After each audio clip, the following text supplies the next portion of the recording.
Hare Krishna to all the assembled devotees. Prabhu, my voice is clear? Yes, Prabhu. Okay. So we can quickly chant Jai Radha Madhava, and then we can start from the discourse. Jaya Radha Madhava Kunja Vihari, Jaya Radha Madhava Kunja Vihari, Jaya Gopijana Vallabha Girivardhari, Gopijana Vallabha Girivardhari, Yashoda Nandana Brajajana Ranjana, Yashoda Nandana Brajajana Ranjana, Yamuna Tira Vanachari,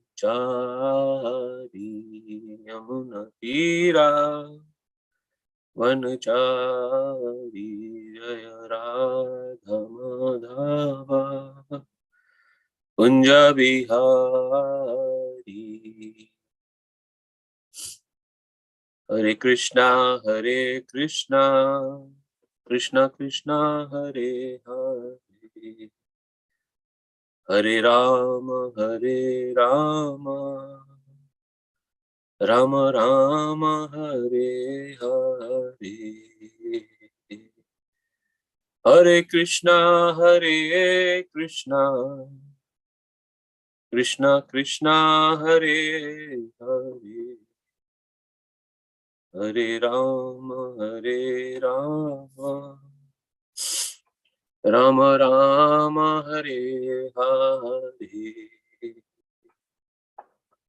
Hare Krishna, Krishna Krishna, Hare Hare, Hare Ram, Ram Ram, Hare Hare, Nitai Gaur Hari Bol, Hari Bol, Hari Bol, Nitai Gaur Hari Bol. Jai Jai Prabhupada, Prabhupada, Jai Srila Prabhupada, Jai Gurudev, Gurudev, Jai Srila Gurudev. Sai Gaur Premanandi, Hari Hari Bol. ज्ञानतिमिरन्दस्य ज्ञानञ्जनशलाकया चक्षुर्मीलितं येन तस्मै श्रीगुरुवे नमः। श्रीचैतन्यमनोभीष्टं स्थापितं येन भूतले स्वयं रूपदा मह्यं ददाति स्वपदान्तिकं वन्देऽहं श्रीगुरुं श्रीयुतापदकमलं श्रीगुरुं वैष्णवांश्च श्रीरूपं साग्रजातं सहगण रघुनाथान्वितं तं सजीवं साद्वैतं सावधूतं परिजनसहितं कृष्णचैतन्यदेवं श्रीराधा कृष्णपदान् सहगण श्रीललिता श्रीविशाखान्वितमस्तु। हे कृष्ण करुणा सिंधु दीनबंधु जगतपते गोपेश गोपिका कांत श्री राधा कांत नमोस्तुते। जयतां सूरतौ पुंगुरुमतेर्गति मत्सर्वस्य पदाम्भोजो श्री राधा मदन मोहनो दिव्यद् वृंदावन कल्पद्रुमा श्रीमद्रत्नाकर सिंहासनस्थौ श्रीमद् राधा श्रीलगोविंद देवो पृष्ठालिभि सेवमानो स्मरामि श्रीमान रासन सारंभी वंशी what तटस्थितः Darshan Venu snare गोपीर Gopinath श्रीहस्तुनः Dutt कांचन गौरंगे श्री राधे वृंदावनेश्वरी वृषभानुसुते देवी प्रणमामि हरिप्रिये वाञ्छाकल्पतरुभ्यश्च कृपा सिन्धुभ्यैव च पतितानां पावनेभ्यो वैष्णवेभ्यो नमो नमः। जय श्री कृष्ण चैतन्य प्रभु नित्यानंद श्री अद्वैत गदाधर श्रीवासादि गौर। हरे कृष्ण कृष्ण कृष्ण हरे हरे, हरे राम राम राम हरे हरे। नारायण नमस्कृत्यं नरं चैव नरोत्तमं देवीं सरस्वतीं व्यासं ततो जयमुदीरये। नष्टप्रायसो भद्रेषु नित्यं भागवत सेवा भगवते उत्तम श्लोके भक्तिर्भवति श्री श्रीमद् भागवतम की जय, श्री अमल पुराण की जय। Hare Krishna to the assembled devotees. So today is very auspicious day of Ekadashi, and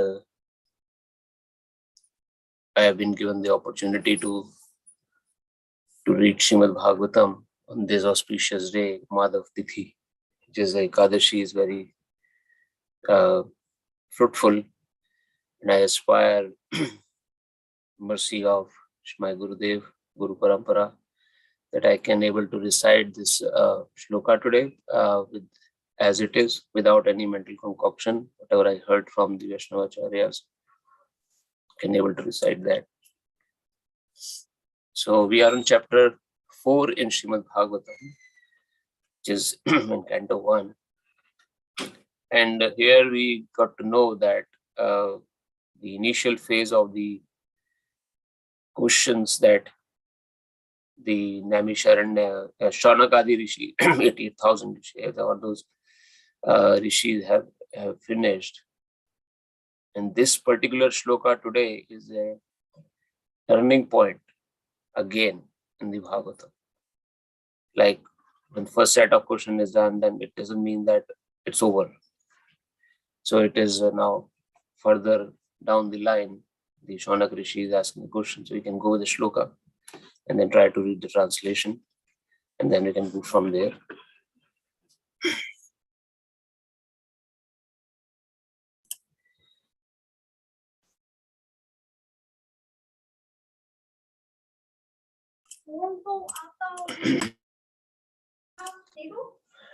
So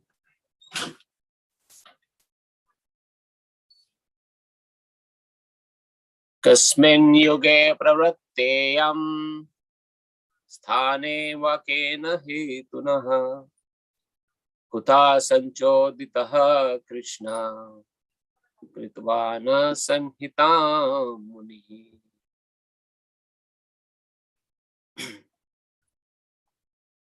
Anybody wants to decide?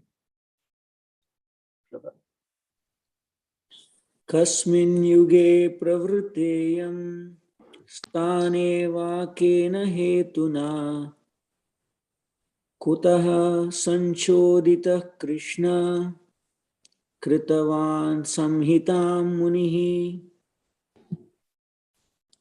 Kasmin yuge pravritiyam sthane vakena hetunah hetuh sanchoditah Krishna kritavan samhitam munihi. Kasmin yuge pavritteyam sthane vakena hetuna kutaha sanchodita Krishnaha kritavan samhita munihi.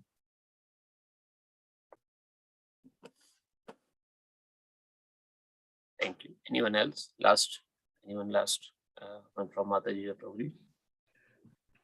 Kasmin yuge pravritteyam sthane vakena hetuna kutah sanchoditah Krishna kritvan samhitam munihi. Thank you. Translation. In what period, at what place was this first begun? And why was this taken up? From where did Krishna Dvaipayan Vyas, the great sage, get the inspiration to compile this literature? So I would like to request the devotees that we have 3 questions within this question. So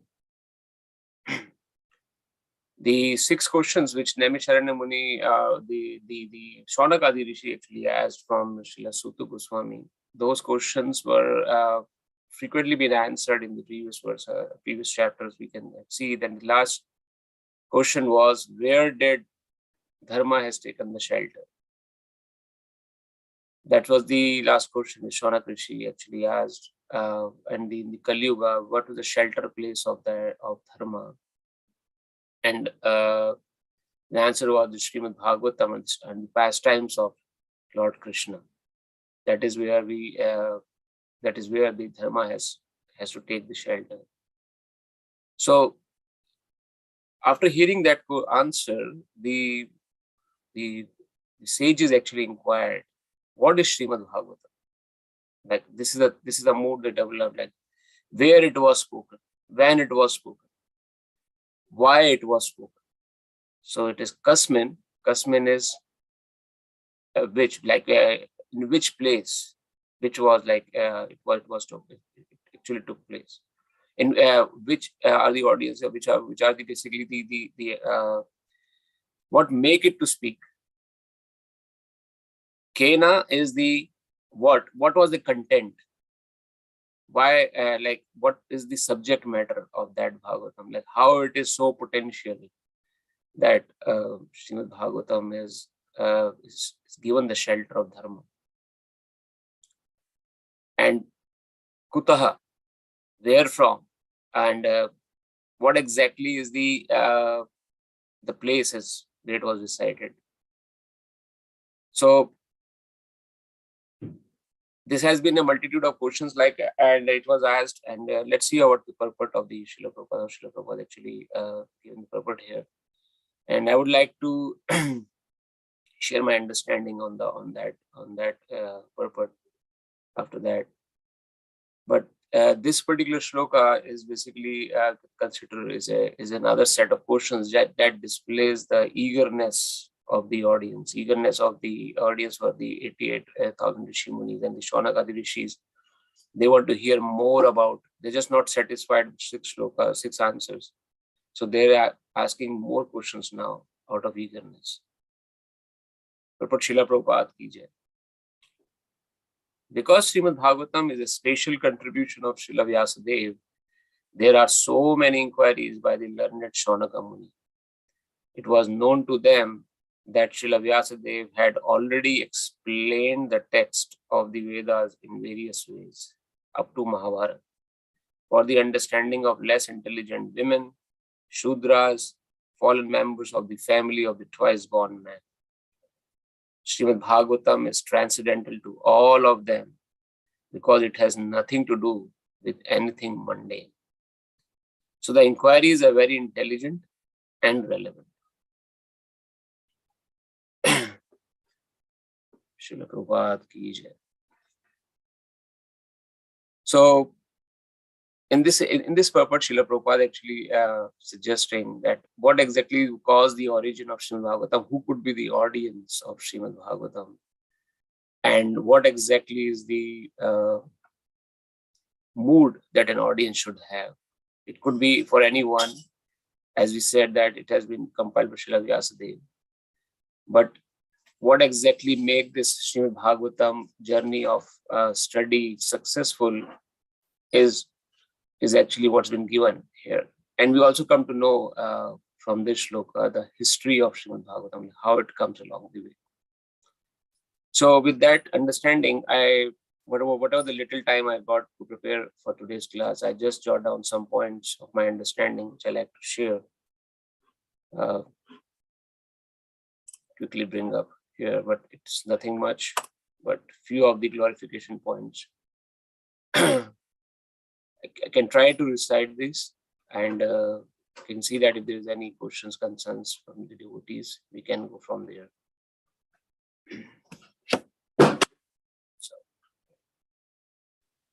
Prabhu, it's only blank screen. You're sharing, Prabhu? Yeah, Prabhu, I was sharing the wrong screen. I'm just sharing right. Okay.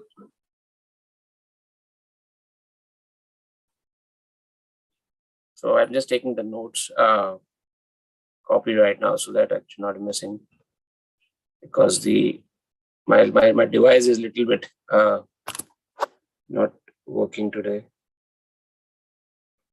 Just give me 1 minute, Prabhu.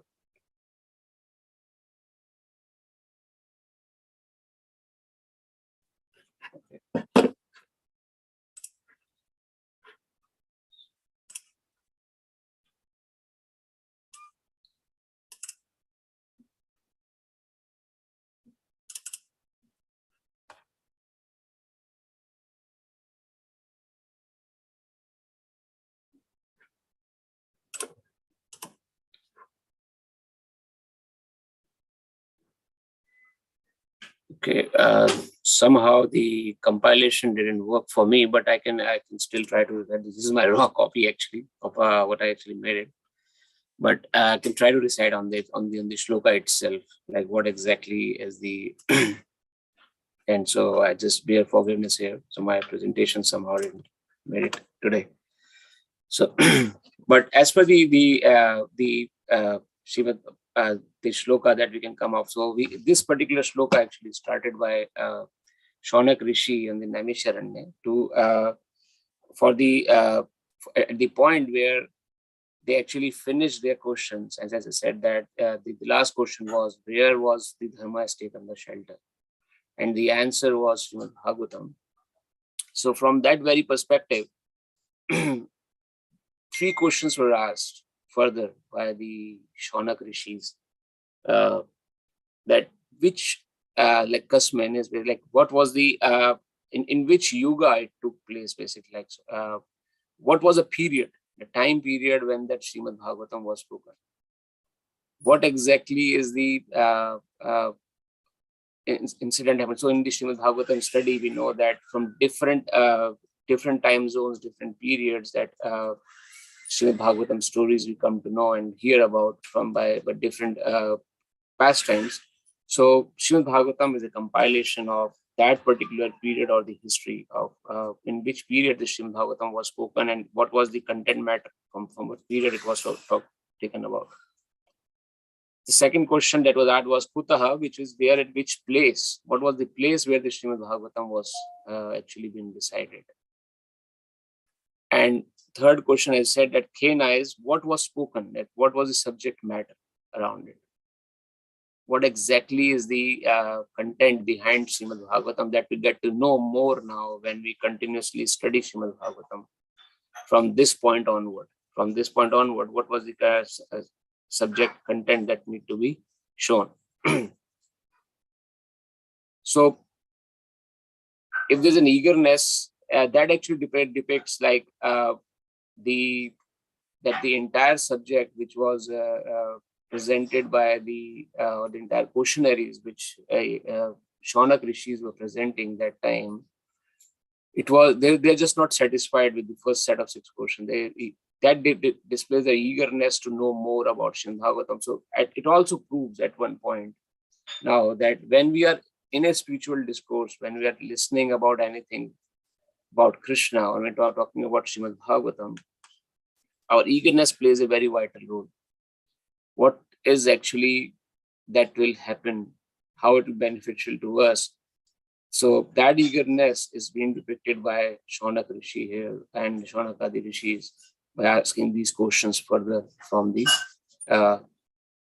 Sutta Goswami, who was actually present in the assembly of Shukdev Goswami when it was first recited. And Shaunak Rishi, among all those 88,000 rishis, are representing all the assembled rishis over there. Like 88,000 rishi munis, out of all whatever the queries were, Shaunaka was the representative, and they were and he was asking all these questions on behalf of everyone, like we have in normal places. Like if somebody has a group, there's a group, and group has a question, that there's some volunteer who need to ask that question. So this Shaunaka Muni is just like a volunteer who's asking all these set of questions, and what makes this Bhagavatam to happen, at which yuga this happened, what was the content of that Bhagavatam, that it has so much potential to give the shelter of to dharma.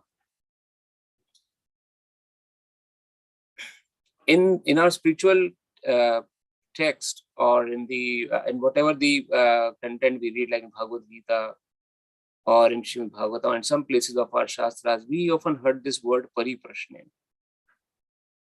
So it also comes in one of the shlokas in Bhagavatam. So one has to inquire submissively, like so inquiry, when you talk about simple inquiry is prashna, like when we're asking any question, that question is simple question is often termed as inquiry. And when there is a submissive inquiry, like when we are in shelter, we don't have anything beyond of our faith to understand. That in that mood, when we ask the question, that becomes pariprashnen. Now, pariprashnen and prashnen is basically has a difference, that pariprashnen has a submissive inquiry in a way that we are fully surrendered unto the personality who is speaking and fully relying on whatever he is speaking. It doesn't mean that we can just hear from one ear and take everything out from the other ear. There are so many examples of pariprashnen in their scriptures. We know that Arjuna pariprashnen to Krishna, like the submissive inquiry, Arjuna and Bhagavad Gita. Then, and whenever there is a pariprashnen, whatever the subject matter comes out from that discussion is not only beneficial for that particular person who is inquiring, but also beneficial for the entire world, entire community. We know that Arjuna asked those pariprashnen questions in Bhagavad Gita, and he actually that churned out as the form of Bhagavad Gita the entire information. Similarly, Parikshit Maharaj also pariprashnen at the different places from Shukadeva Goswami. And now Shaunaka Rishi and Shaunakadi Rishis are also asking that how this Srimad Bhagavatam is so much beneficial to the that it can give the shelter to dharma, and it has all the potential to relieve the person from three modes of nature, like mode of goodness, passion, and ignorance. So out of those pariprashnena sequence, there comes before this actually start, like the questionnaire session, the history actually begins how Srila Vyasadeva actually compiled all the literature, like it is written in form here. It was known to them that Srila Vyasadeva, now this inquiry is all happening out of we can say that surprise. Like they are surprisingly asking this question, Shaunakadi Rishi, that Vyasadeva has contributed so much literature. It was that he compiled all the Puranas, he compiled Itihasas, he compiled Upanishads. What is the need that actually makes this Srimad Bhagavatam to bring out? So this we can understand from our local. We can see that in our material culture, or in our material communities, we got to know that there are schools of different kinds. Now those schools are, some of the schools are very highly lauded schools which require entrance test, which requires some kind of intellectual students to get admitted or registered in their schools. Not anyone, like everyone has the opportunity to get entered into those schools, but only few of them got the opportunity to pass the entrance test and then get admitted into that particular school. But there are some schools in the society who actually welcome each and every student to please come and get admitted, and they don't have any concept of entrance test or anything like that. They only what they want is the number strength, because they don't have that much numbers of students in the school, and in order to run their business, they are welcoming everyone in the society. So all kinds of schools are available in the society. The knowledge is same, given to us. The difference becomes how and what way the knowledge is given. Similarly, Srila Vyasadeva has compiled these literatures for all kinds of audiences. No matter it is let's say like Shudras, or it's fallen members, or any of the twice born family, or the the material minded women, or the women who have the low character kind of things, and all those, and that goes to the men as well.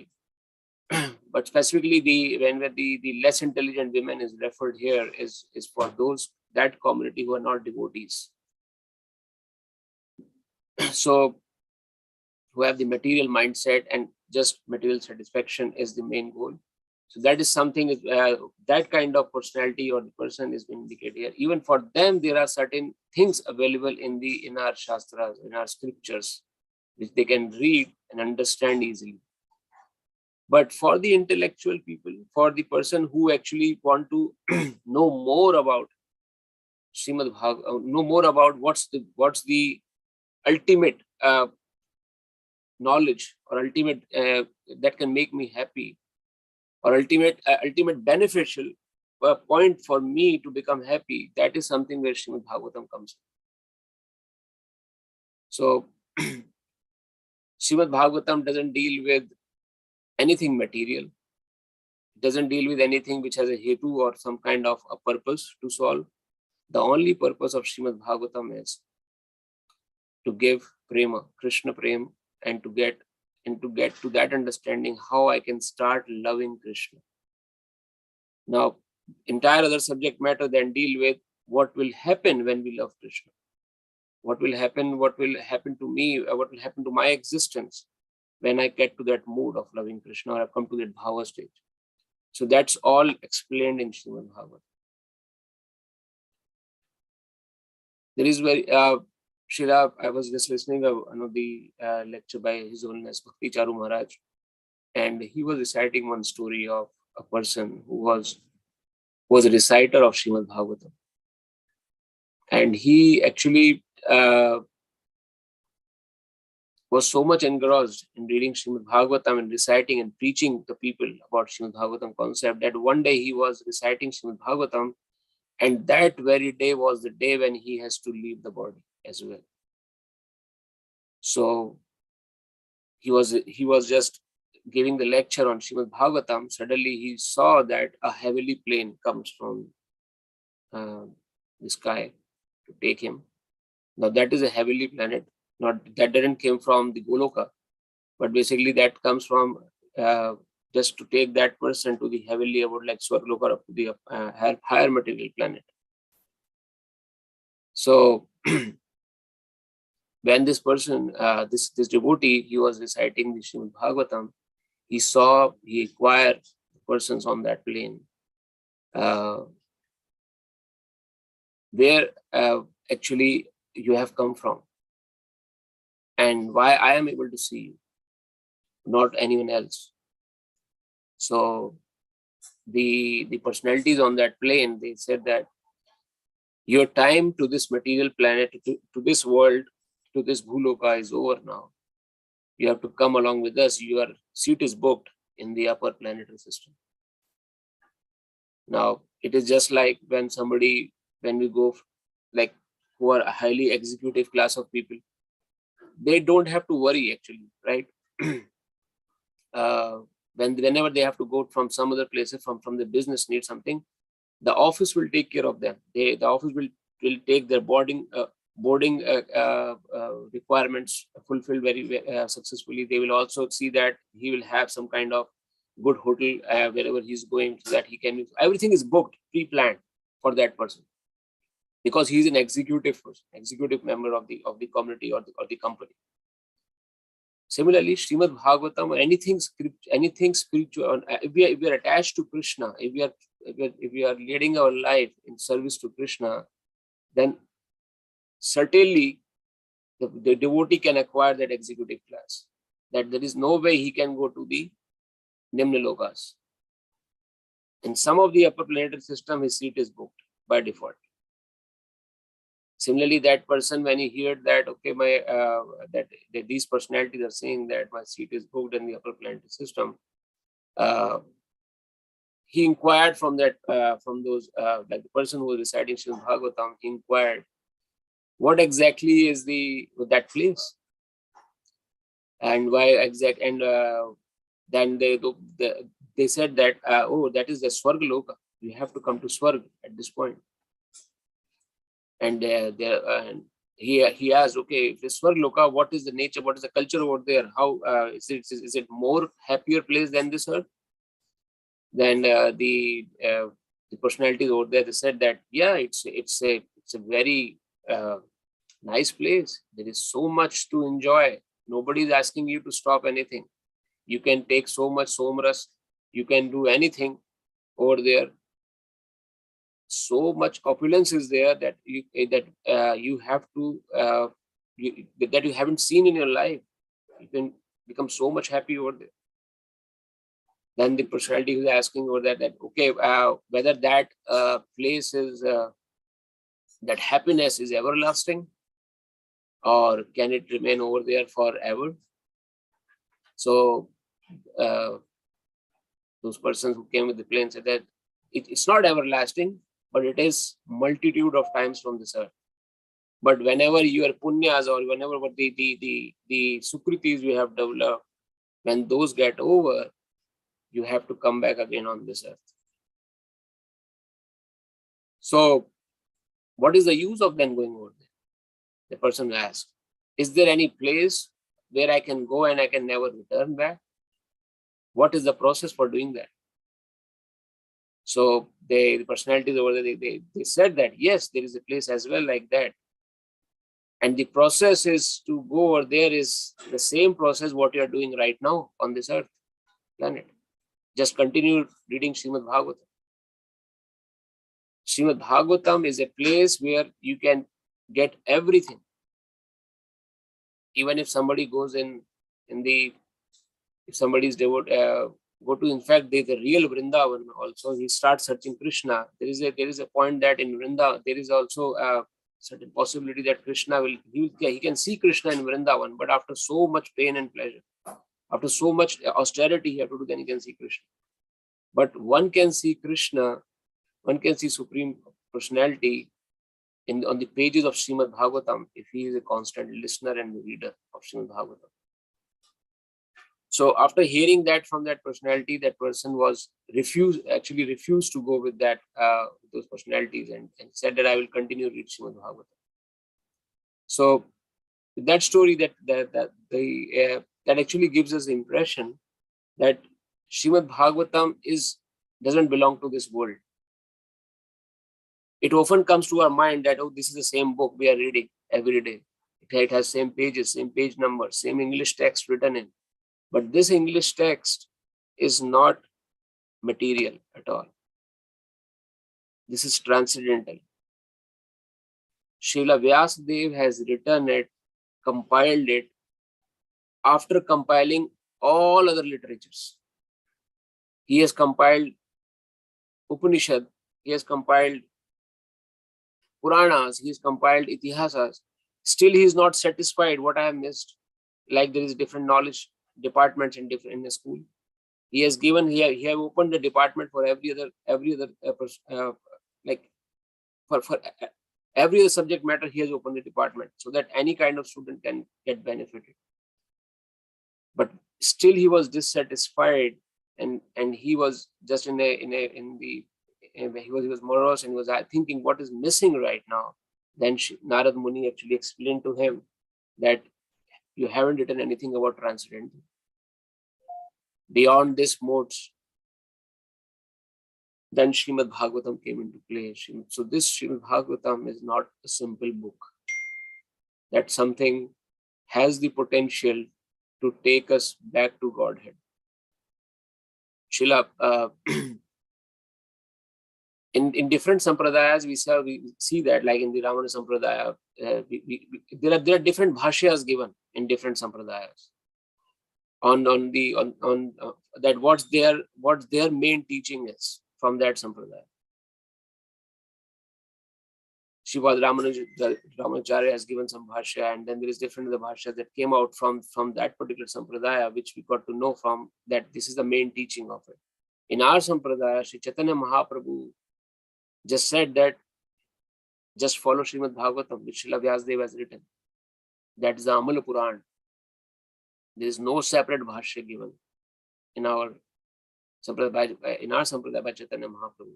However, the following acharyas, the Srila Rupa Goswami, Sanatana Goswami, and they further write their different descriptions on the basis of Srimad Bhagavatam. Like Brihad Bhagavatam came out from the, which is again nurture or the more we can say that filtered essence of Bhagavatam came as Brihad Bhagavatam, which Parikshit Maharaj Ji told to Uttara Mata, the Gokumar journey. And then there is a different other scriptures being written on the topic of Srimad Bhagavatam itself. And our Srila Prabhupada actually compiled this Srimad Bhagavatam in the same Bhagavatam which Srila Vyasadeva has written in a language which the entire world can read and study. So this Srimad Bhagavatam is not simple. It's been used as it is. And it has the potential to deliver the human beings, deliver us, and can take us back to God. When Srila Vyasadeva has written, or actually the Srimad Bhagavatam is the original compiler is Srila Vyasadeva. But we see from Srimad Bhagavatam that he dedicated Srimad Bhagavatam to Shukdev Goswami. Shukdev Goswami is the main hero, the main character of this reverend work of Srila Vyasadeva doesn't say that, okay, I have compiling it, I have compiled it, so I should be glorified somewhere. At every place is glorified Shukdev Goswami. He is actually his own son. But since we said that Bhagavatam is an Amala Puran, so this Amala Puran should be dedicated. Amala means without any adulteration, without any mixture or something like that. It's pure.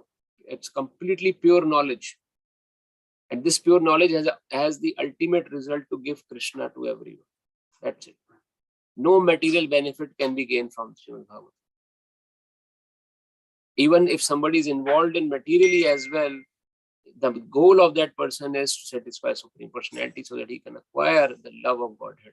So that is what Srila Vyasadeva, when he compiled Srimad Bhagavatam, he actually dedicated to Srila Shukdev Goswami. And what did Srila Shukdev Goswami did? Srila Shukdev Goswami narrated this literature in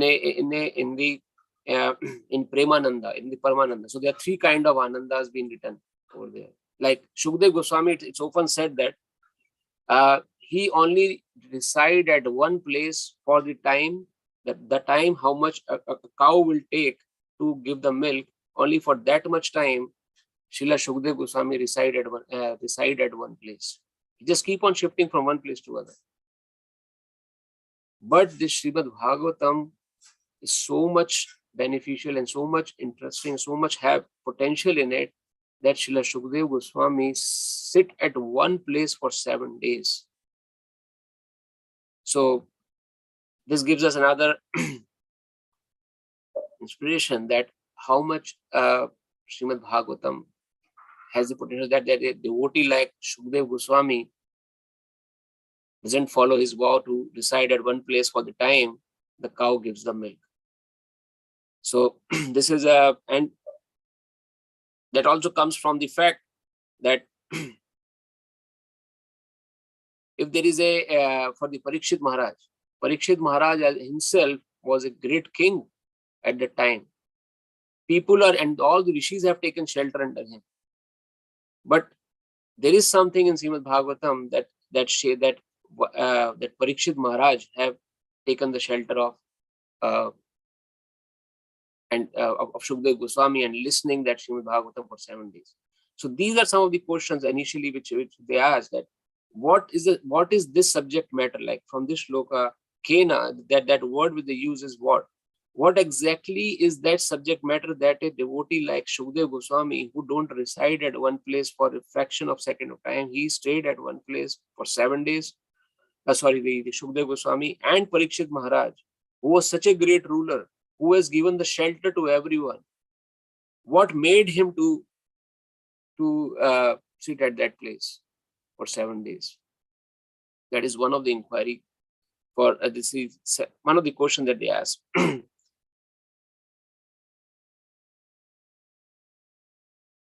And the history of Srimad Bhagavatam is where it was spoken. That was again compiled by in this as by the Shaunak Rishis in this section. So they're saying that Shukdev Goswami has given this entire discourse to Parikshit Maharaj in a Premananda mood, like he was a Paramanand, he was in the Ananda form. He's getting some kind of juice, some kind of nectar while reciting that Srimad Bhagavatam. That recitation, that Anand is the Premanand, which normally people inquire when he got to know the subject matter of Srimad Bhagavatam from a pure devotee. Apart from Premananda, there are two other kinds of Anandas as well available. One is called Brahmananda. Brahmananda is like people are just behind the Brahma, want to get into the Brahma Jyoti. That also have some Ananda. That's why people are striving for it. So many Mayavadi philosophers, they are getting some juice from the knowledge they are getting. And their knowledge, their nectar is to get merged into Brahma Jyoti. And that Ananda is Brahmananda, but that Ananda also has a limit. After living in the Brahma Jyoti for a long period of time, and since there is no practical interaction with Krishna in a Brahma Jyoti stage, the personalities who get delivered up to Brahma Jyoti again fall down from that position, come back to material earth. So this Brahmananda itself has a limit. It cannot give the ultimate happiness. The second kind of Ananda is the Jadananda. Jadananda is this the Ananda that person is acquiring in this material world. Someone acquire the Ananda by getting more in knowledge, by having more degrees in his nameplate. I have done this, I have done this. So all this is some sort of Ananda he's getting. So he's studying very hard. Some people got the Ananda by acquiring a lot of money. That is also Ananda. Some people are acquiring Ananda by acquiring a lot of opulences. A person having one car, he's buying another car, then another car, and then he's buying one house, another house at some place. So all his wishes to just get so much materially opulated that he's feeling some kind of pleasure over there. But why it is called Jad Ananda? Because this Ananda one has to leave one day. So like Ananda we are acquiring from Jada object, not the living object. Similarly, Brahma Ananda is also not permanent. What is Paramananda or Paramananda is the Premananda, which Shukdev Goswami recites. So this gives us the impression, Srimad Bhagavatam, that a person who is a listener of Srimad Bhagavatam, a person who is a narrator of Srimad Bhagavatam, should have the capability to acquire up to Paramananda stage, a Premananda stage. If he is still narrating Srimad Bhagavatam thinking of Jadananda or thinking of Brahmananda, then the actual subject matter of Srimad Bhagavatam cannot be understood. And this applies to both the narrator as well as the listener. A listener also should be in a mood and attitude that I am listening this Bhagavatam because, and I have to be eager and I have to ask the questions so that which increase my prema to Krishna more, like increase my premananda, not for any material benefit, not for any material thing that I'm listening Bhagavatam or I just have to spend 1 hour, then that's why I'm coming in Bhagavatam class. My main business in Bhagavatam class or sitting in Bhagavatam class is to check internally that my prem towards Krishna is increasing or not.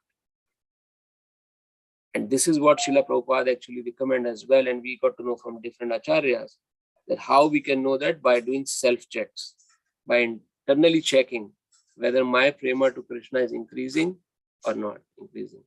It doesn't require any external person or anyone to certify you. You are a great devotee. You are become a very now lauded person. It from within, inside should come out. What I'm feeling about Krishna right now, what I'm feeling about Srimad Bhagavatam, what I'm feeling about devotees. So that should come from within, from inside, not from outside. And that experience from within will come when we listen Srimad Bhagavatam in that mood of Premananda from a devotee who is in Premananda in reciting that Srimad Bhagavatam to us. That particular mood cannot be developed by gaining the degrees. That particular mood cannot be developed by being more intelligent. That particular mood cannot be developed by self-study. All the three things that we do cannot develop that particular mood. Can only be developed by submissive inquiry, which Shaunakadi Rishi is doing now in front of Srila Sutta Goswami, which Arjun has done in front of Krishna at the time of Mahabharata, developed love of Krishna, and which Parikshit Ji has done in front of Shukadeva Goswami to know more about Krishna, that he faced the Takshak entrance over there. And before Takshak can do anything, he was already in the Golok Dham. So there are different kinds of Bhagavatam available. We can know that not only so in our world, in this material world, we know that we have Srimad Bhagavatam being spoken by Shukadeva Goswami, first of all, and then by the Sutta Goswami to and then there is a discourse, and there is a discussion happened between Maitreya Muni and Vidurji about Srimad Bhagavatam. In the spiritual worlds also there is Srimad Bhagavatam, but their shlokas are more. Our shlokas 18,000 shlokas, and I guess it was 355 chapters if I'm not wrong. But that is, but in the spiritual world there is more large Srimad Bhagavatam, and that's been spoken by different circumstances. Even in the our Brij Kshetra, Sri Vrindavan, there is a Brij Bhagavatam.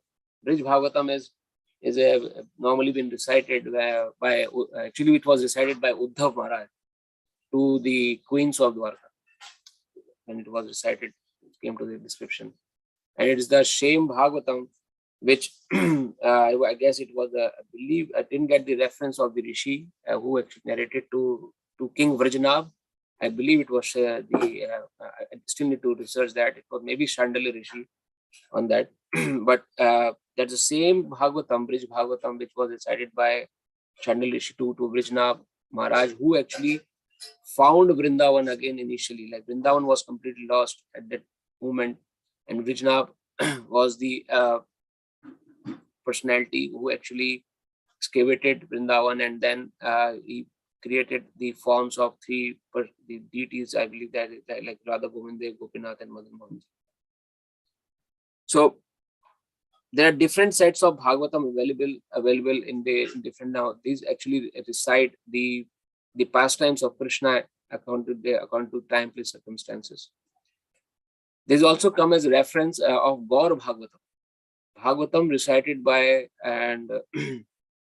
by the about Chaitanya Mahaprabhu, and I got this reference from Gaudiya Vaishnava history side, and when in the Navdeep Dham Parikrama portion where Nityananda Mahaprabhu was there, he actually conveyed this it was citing that in this Madhya Deepa, there is a Madhya Deepa in the Navdeepa Kshetra.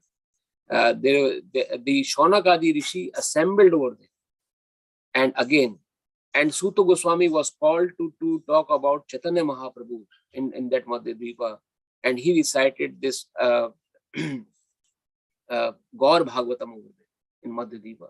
And the same Shaunakadi Rishi inquired about Gauranga Mahaprabhu. There also a temple of Hansa Vahini Shiva over there. Hansa Vahini Shiva is basically when Shivji heard that now Gaur Bhagavatam is going to happen, and Srila Sutta Goswami is going to now recite Srimad Bhagavatam in Navdeepa, he was become so much desperate to listen Gaur Bhagavat, and he started moving towards that place, Madhya Deepa. But when he was moving, he found that the Nandi Maharaj was moving very slowly, and he was so much eager to reach out that place. So Shivji at that point, it came to the reference that Shivji requested and prayed to Lord Brahma that give me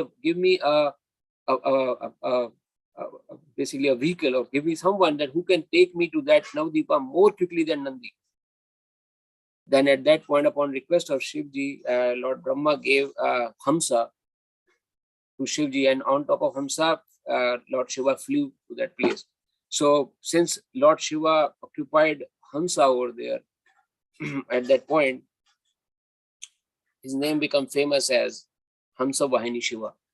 And there is a very good temple in that in Madhya at this point of Hamsa Vahini Shiva, which is where it become very famous. Now, there's a pastime around it.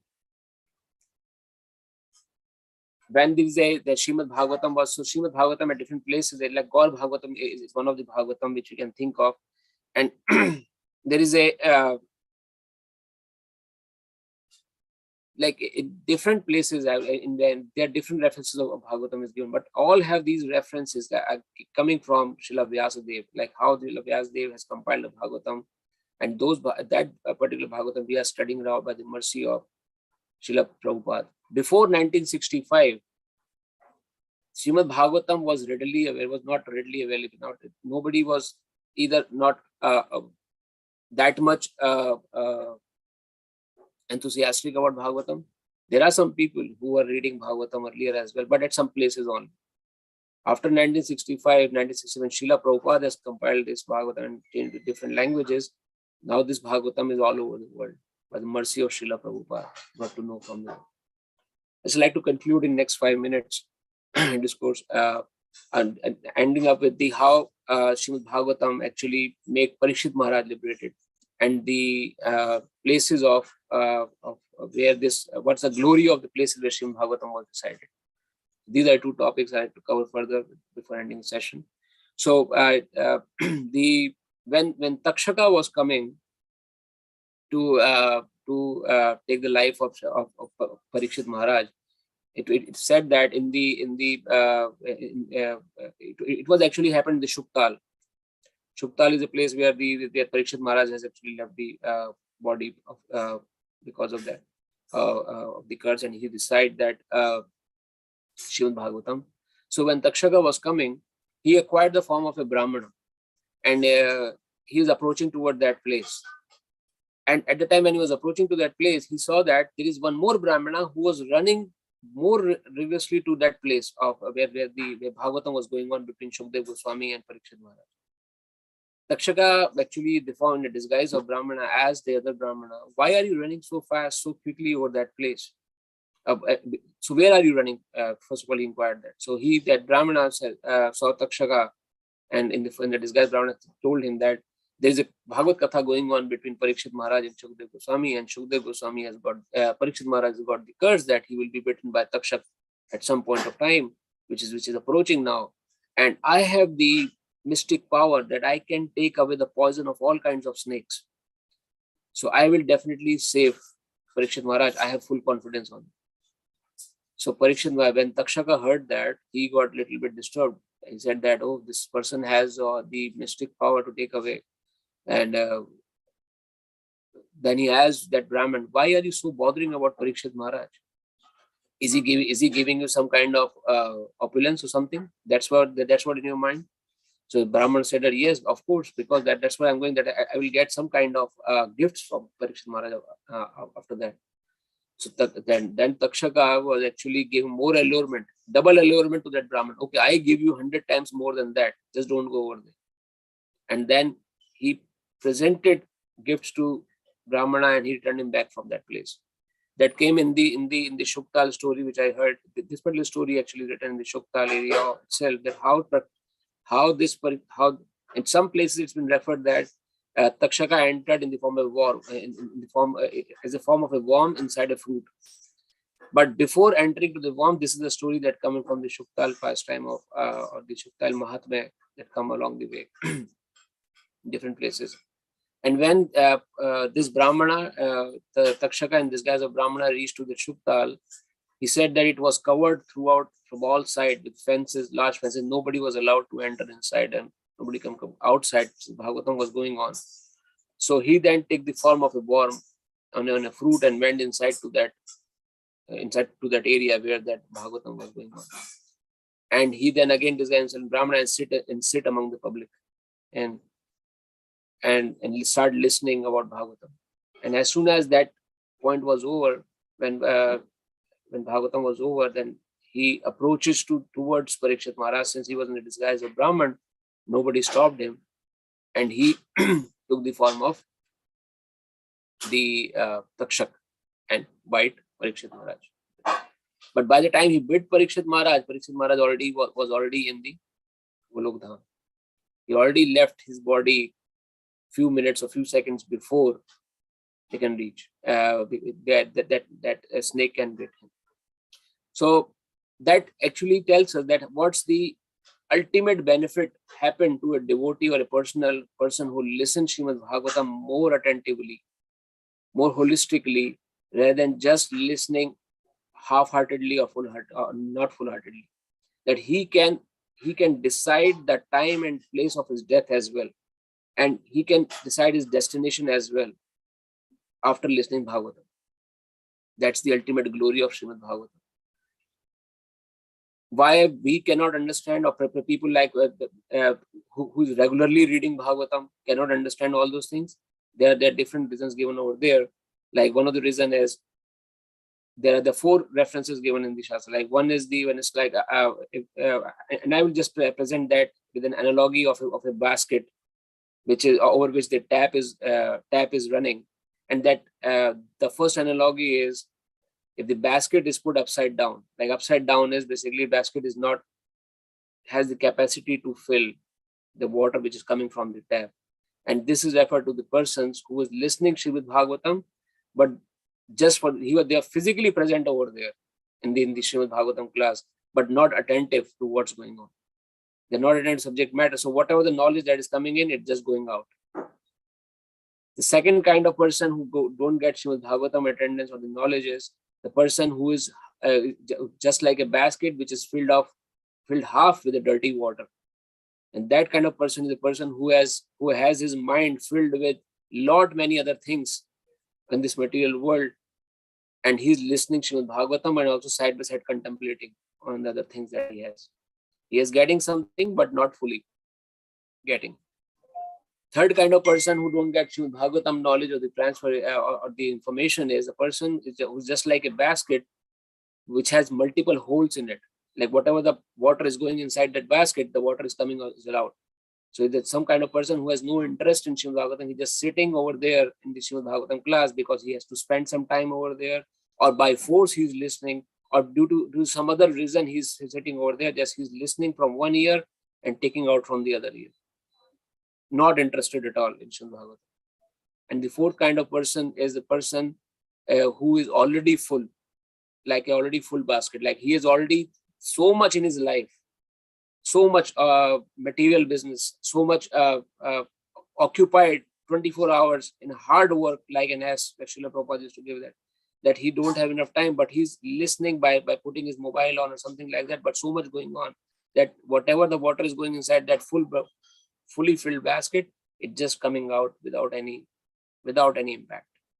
So the only way we can get Srimad Bhagavatam is a submissive way to surrender and think that this is the most important business for us to listen to Srimad Bhagavatam, because this Bhagavatam has a potential to take us back to Godhead, back to Krishna, which is our permanent home, permanent abode.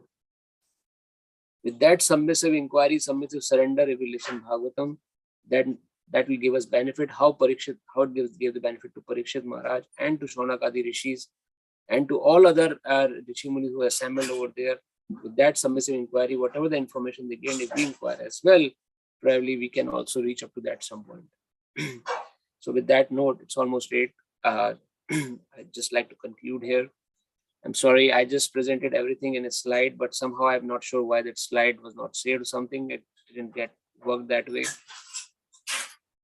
And I should have been saved it in a properly. It's probably it could have something wrong on my laptop or something. I could not present that information in the slide way, but I beg pardon, just forgiveness if anything confuses you or anything that the discourse has make something more difficult. I would like to clarify that in the Krishna session. If you have any realization, please share that now. Hare Krishna.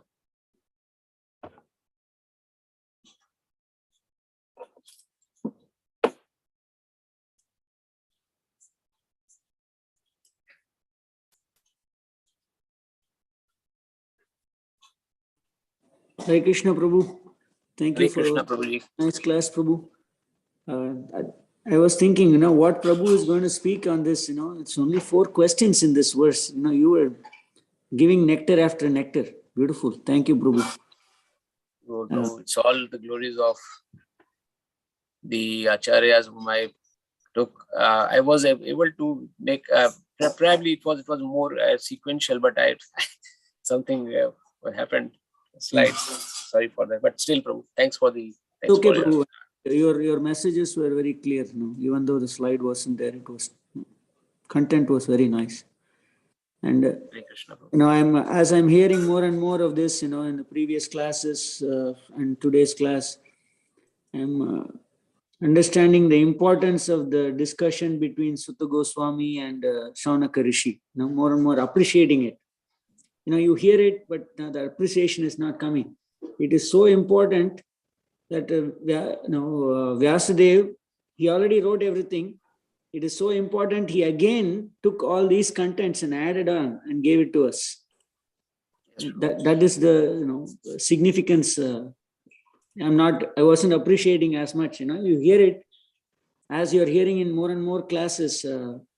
The contents of this, the questions by the rishis and their eagerness and to give us that mood, that has been added into this Bhagavatam, which was already compiled by Vyasadeva. So, Right, Prabhu. And that eagerness, we can see that how the entire Bhagavatam is compiled in a way that it starts from the cosmic manifestation, and then how the humans get created, how Lord Brahma, like initially, Lord Brahma heard, Bhagavatam was in the seed form. Yeah. And Lord Brahma heard in the form of Shabda, after doing tapa and all those things. Initially, it was nothing. Now it is compiled with so much multitude. It's not, I was trying to convey that it's not this belong to this material world. It's very subject matter, transcendental subject matter. Thank you, Prabhu. Prabhu, I have one question. I never heard that Vyasadeva compiled Upanishads. Is that true? Vyasadeva also. I heard Itihasas, Puranas, and in Itihasas and Puranas and the Vedas. So Upanishads, I've never heard explicitly saying Vyasadeva compiled. There like a reference that says that, or I never knew who compiled Upanishads. Today I heard from you first time. Upanishads are compiled by Vyasadeva. So just curious.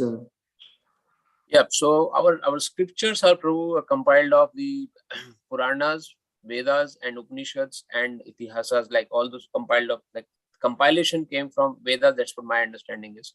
And Upanishads are basically the story format. Okay. I'm sorry, bro. This little background, I just asked. Okay, it's okay.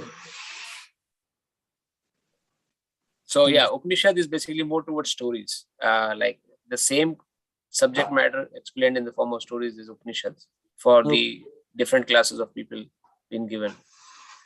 And then different other forms is coming, like same comes with the Puranas as well. There's different other Puranas. And then it's been compiled by Ved Vyas to my understanding. Okay. But I would like to request any other devotee like to correct me or maybe answer more clearly to Venu Prabhu.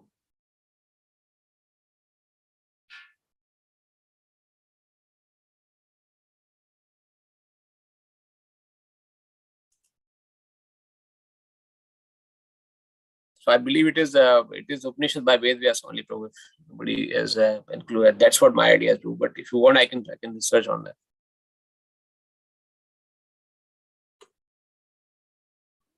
Is that answer the question, Venu Prabhu? Prabhu, yes.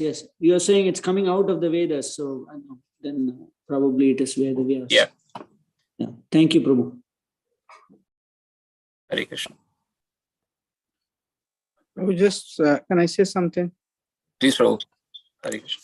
So not to basically I don't know how to present it, but the point here is that since this is a very important topic, who wrote Upanishad?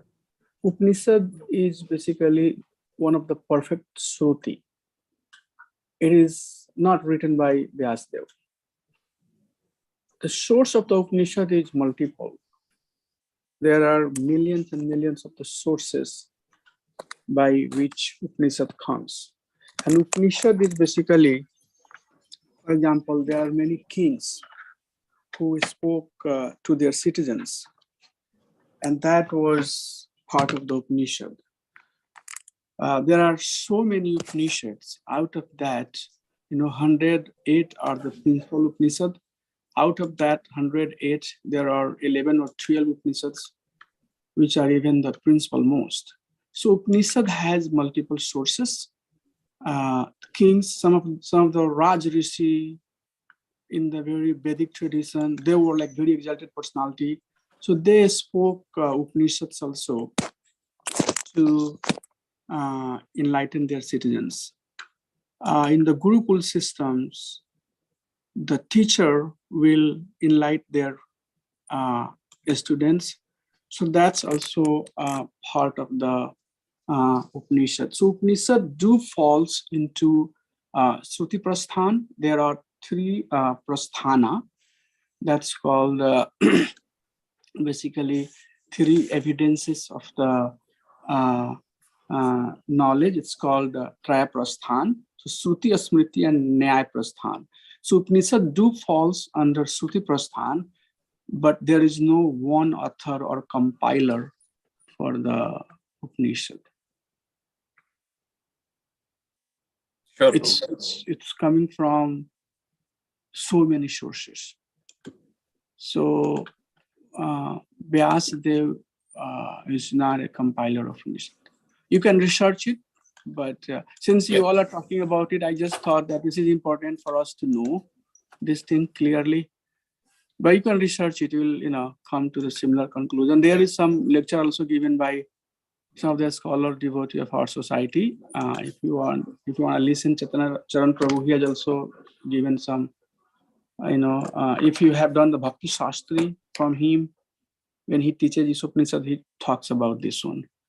Also, another devotees have spoken about it. If you read yourself Upanishad, in the introduction, Srila Prabhupada is also talking about it. So Upanishad has so many sources, but it's very authentic source of information, and it's Shruti Prasthan. It's very much coming from one person talking to other person talking to next generations, like that. It has been coming down. Just want to a little bit clarify that. Sure. Thank you. The subject matter is still Vedas, right? What is the glorification of Krishna? Not necessary. Okay. There are so many Upanishads that talks about different parts of that talks different subject.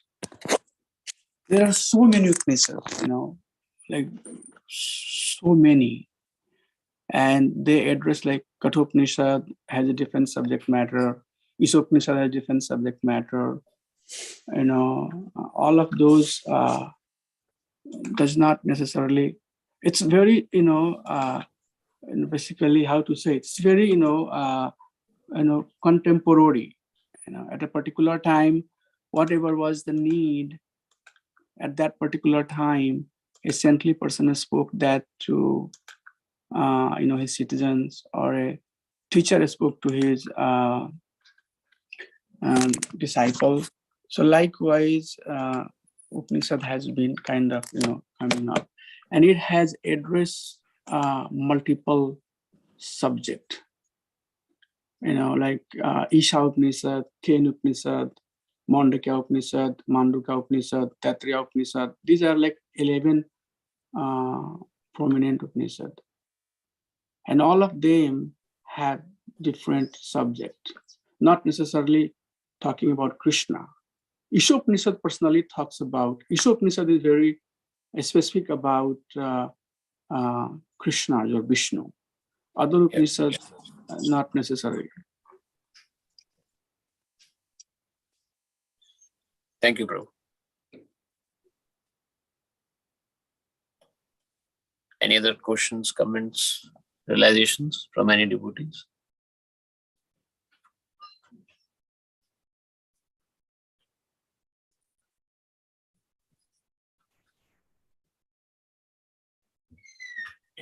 taking it as a no, then probably we can conclude. Yeah, thank you for your time today morning, and I actually personally feel blessed. Today, on this auspicious day of Ekadashi, I was able to recite Srimad Bhagavatam. That's it. Hare Krishna. Vancha kalpataruesha kripa sindhu veja patitanam pavanebhyo vaishnavebhyo namo namah. सिमर भक्त वृंद की जय। नामाचार्य श्रीला हरिदास ठाकुर की जय। जगत गुरु श्रील प्रभुपाद की जय। सद्गुरुदेव महाराज की जय। हरे Krishna.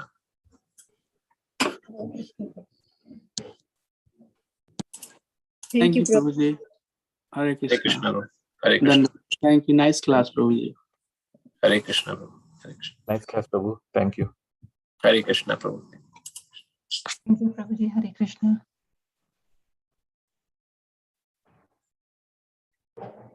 Thank you, Prabhu. Hare Krishna.